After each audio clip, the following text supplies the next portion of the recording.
It's that time of year again where the weather has finally gotten nice enough, at least it has in Canada, where it's warm enough that we can think about barbecuing. So, if you've got a pellet grill like I do, it's probably time to clean this thing up and get it ready for the season. I'll show you what I do. You do whatever you want to do.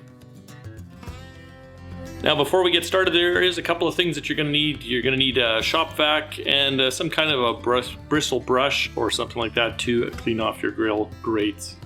There's two different ways you can do this.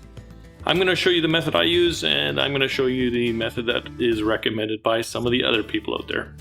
Alright, so method number one here. This is the longer approach, but this will clean your grills as well thoroughly and re-season them if you want to do that with your cast iron grills. So method number one, take and fire up your barbecue and turn it on to whatever the highest temperature is, and leave it like that for a good 45 minutes to an hour probably, at least until the smoke stops billowing off your barbecue. That's when you know this part is done.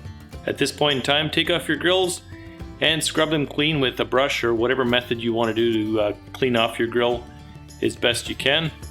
And once that's done, reinstall those grill grates back into your barbecue, and then probably turn your temperature up to about 250, I would say. And once the temperature is stable, then take some bacon grease, vegetable oil, whatever you want. I prefer bacon grease if I'm seasoning any kind of grill. Take that, put it onto a paper towel, and just rub it on your grates until they're a nice, thick, rich black color. As far as cleaning out the burner pot on a pellet stove, it's pretty easy. So this is the method I use. I'll just take the grill and scrub it clean with the scrub brush. Yes, I know what the comments are going to say about me using a metal brush already. I personally don't care. That's what I use because it works good and it's effective. So I don't heat up the barbecue at all. I just take and scrub off the grill until all of the food particles and whatnot are off.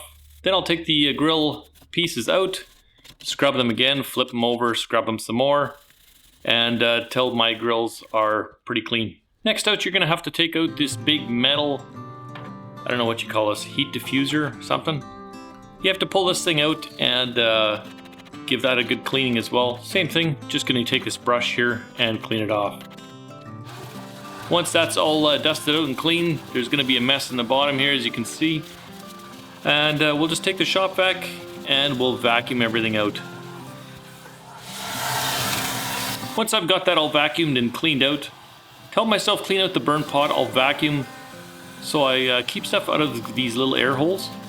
And we'll just take and vacuum. At the same time, I'll use a screwdriver or something just to clean out any caked up buildup that's in the bottom of the burn pot. Now I've seen other people when they're doing this cleaning, they're actually cleaning the thermocouple, which is on the side here. Now I personally don't do it. I don't worry about it. I've never cleaned it. We're going on year number 8 now of me using this pellet grill. So after 8 years, I've never cleaned this thing, and the temperature's always been good. It's been consistent, so if it ain't broke, don't fix it. And thermocouples are pretty sensitive instruments, so chances are if I tried to clean this thing, I'd probably break it. So I'm just going to leave it alone because it's still working, so don't mess with it. It's a good thing. I might just vacuum it out, but other than that, the thermocouple I'll just leave. As you can see, I had quite a bit of junk in my burn pot there, so that is definitely going to help my temperatures and ignition of the barbecue a whole heck of a lot. The igniter in the bottom was completely covered with this schmutz, so getting that out of there, good thing. Total time, start to finish here is 15 minutes, and that's including my cleanup and everything else, so the barbecue's ready. And this will be good for probably about a month and a half or so. So that's my maintenance of a pellet grill. Not really much to it. A good indication if your pellet grill needs cleaning is if your temperature is, or if your pellet grill is having a tough time maintaining the temperature. That's probably a pretty good indication it's time to pull this stuff out and give it a cleaning. Anyway, hopefully the video was beneficial for you. If you do like it, leave it a thumbs up. Or if you have other tips on seasoning your grill or anything that you think is beneficial to the viewers here, leave that in the comments down below. Until next time, cheers.